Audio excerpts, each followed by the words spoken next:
उदयनगर के राजा भानु प्रताप बहुत ही अच्छे और बहुत ही नेक दिल राजा थे। वह अपनी प्रजा को कभी भी दुखी नहीं देखना चाहते थे और इसी कारण से वह अपने शहर में हर रोज मुआयना करने के लिए जाते थे। अगर किसी को किसी बात की मदद चाहिए हो तो वो हर संभव मदद उसकी करते थे और उसमें ही उनको बहुत सुकून मिलता था। और उसी उदयनगर राज्य में राधा नाम की लड़की रहती थी। वो अपने पिता के साथ रहती थी। वो अपने पिता का इंतजार कर रही थी। उसकी अब तक शादी भी नहीं हुई थी। पता नहीं पिताजी को मेरी शादी की इतनी जल्दी क्यों है। उनकी तबीयत रोज खराब होती जा रही है, फिर भी वो अपनी तबीयत का ध्यान नहीं रखते। मुझे तो उनकी बहुत फिक्र हो रही है। वो अब तक आए नहीं, दोपहर हो गई है पर उन्होंने खाना भी नहीं खाया है। राधा के पिताजी तभी आने लगते हैं। राधा के पिताजी को राधा की शादी जल्दी करनी थी क्योंकि उनकी तबीयत खराब रहती थी और राधा की माँ भी गुजर गई थी और इसी कारण से उन्हें राधा की शादी की बहुत फिक्र थी।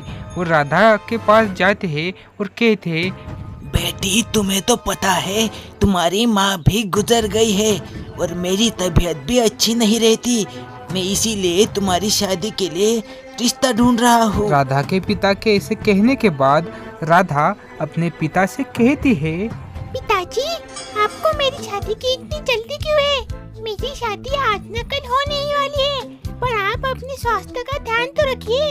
आपकी तबीयत खराब होती जा रही है। आपने सुबह से कुछ भी नहीं खाया है, चलिए खाना खा लीजिए। राधा अपने पिता के साथ बातें कर ही रही थी कि तभी राजा भानु प्रताप वहाँ से जा ही रहे थे और तभी उनकी बातें सुन करके वो वहाँ पे रुक जाते हैं और फिर रुकने के बाद वो उनकी सब बातें सुन लेते हैं। बेटी तुम्हें पता तो है मेरी तबीयत बहुत खराब रहती है और मुझे तुम्हारे लिए एक अच्छा सा लड़का चाहिए जो तुम्हारी मेरे जाने के बाद ख्याल रख सके, वो भी बहुत अच्छे से। और फिर ऐसा कहने के बाद राधा उनसे कहती है, पिताजी अगर आप अपना ध्यान नहीं रखेंगे तो मैं कोई भी शादी नहीं करूंगी।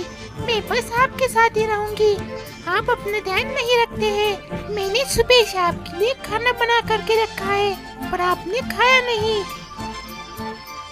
उनके सब बातें सुनने के बाद राजा भानु प्रताप उनसे कहते हैं, आपकी बेटी बिल्कुल सही कह रही है। आपको अपनी तबीयत का ध्यान रखना चाहिए। अगर आप बुरा ना माने तो मैं आपकी बेटी के साथ शादी करना चाहता हूँ। मुझे उनका स्वभाव बहुत अच्छा लगा और मुझे लगता है कि वो इस राज्य की रानी बनने के भी लायक है। अगर आप चाहे तो क्या आप अपनी बेटी की शादी मुझसे करवा सकते हैं। राजा की अब तक शादी नहीं हुई थी और राजा को राधा बहुत पसंद आई थी और इसी कारण से राजा राधा के साथ विवाह करना चाहते थे। और राजा की ये बातें सुन करके राधा के पिता बहुत खुश हो जाते हैं और फिर कहते हैं, मुझे बहुत खुशी है कि आप मेरी बेटी से शादी करना चाहते हैं, पर आपको इससे पहले एक काम करना होगा। आपको पूर्व दिशा की तरफ एक गुलाब का फूल है, वह मेरी बेटी के लिए लाना पड़ेगा। मुझे आपका प्रस्ताव स्वीकार है। मैं अभी पूर्व दिशा की तरफ जाता हूँ और पूर्व दिशा से वो नायाब गुलाब का फूल राधा के लिए लाता हूँ और उसके बाद ही मैं राधा से शादी करूँगा। अगर मैं नहीं कर पाया तो मैं राधा से शादी नहीं करूँगा। तो अब मुझे इजाज़त दीजिए। और फिर ऐसा कह करके राजा वहाँ से जाने लगते हैं। राजा ने वो नायाब गुलाब का फूल लाने के लिए हाँ तो कह दिया था, पर इसमें भी राजा को बहुत सारी मुसीबतें झेलनी पड़ती है। राजा उस गुलाब के फूल को ढूंढने के लिए निकल पड़ते हैं। वो पूर्व दिशा की तरफ जाते हैं। पूर्व दिशा की तरफ जाते ही आधे रास्ते में वह रुक जाते हैं और सोचने लगते हैं, मैं तो पूर्व दिशा की तरफ जा ही रहा हूँ, पर वह फूल मुझे कहाँ पे मिलेगा। और वहाँ पे पेड़ पे एक चील बैठा होता है और वो राजा सोचते हैं कि वह इस चील से मदद मांगे और इसी कारण से वो घोड़े पर से नीचे उतर जाते हैं। पर घोड़े पर से नीचे उतरने के बाद वह चील उन्हें कहता है, ओह तो मुझे लगता है आप भी उस गुलाब के फूल को पाने के लिए आए हैं और उस गुलाब के फूल का रास्ता बस मुझे ही पता है। अगर मेरे सवालों का अच्छे से जवाब दोगे तो मैं उस फूल का रास्ता बता दूंगा। अगर नहीं दिया तो मैं कुछ भी नहीं बोलूँगा। ठीक है, मैं आपके सवालों का जवाब देने के लिए तैयार हूँ। मुझे वह फूल किसी भी हालत में चाहिए। मैं उस फूल के लिए ही यहाँ पे आया हूँ। मुझे आप उस फूल का रास्ता बताइएगा तो आप अपना प्रश्न मुझे पूछ सकते हैं। और फिर इस पर ठीक है, तो राजन बताओ कि किस पक्षी के सर पर पैर होते हैं। अगर इसका सही जवाब दिया तो मैं आपको आपके मंजिल का रास्ता बता दूंगा, अगर नहीं तो आप सब कुछ भूल करके यहाँ से जाओगे। और फिर इस पर राजन कहते हैं, इस सवाल का जवाब तो बहुत ही आसान है। हर पक्षी के सर, पर और पैर होते ही है, जैसे आपके भी है। आपने बिल्कुल ही सही जवाब दिया है। आपको यहाँ से सीधे जाना होगा और वहाँ पे एक तालाब के पास आपको फूल मिल जाएगा। राजा यह बात सुन कर के वहाँ से जाने लगता है।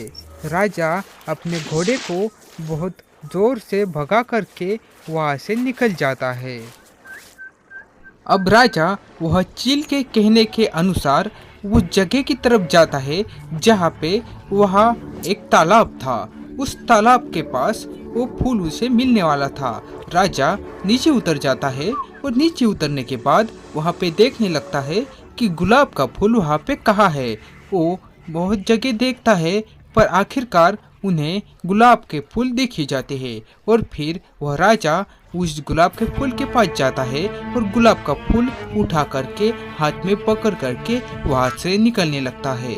राजा वह गुलाब का फूल मिलने के कारण बहुत ही खुश थे और फिर वो उस तालाब के बाहर आ जाते हैं। और फिर तालाब के बाहर आने के बाद वह कुछ देर में ही वहाँ पहुँच जाते हैं जहाँ पे उस लड़की के पिता थे। और फिर वो फूल राधा के पिता को दे देते हैं। और फिर राधा के पिता को वो फूल देने के बाद राधा के पिता बहुत खुश हो जाते हैं। और फिर खुश होने के बाद कहते हैं, आपने मेरी बेटी के लिए इतना कष्ट सहन किया, वही बहुत ज्यादा है।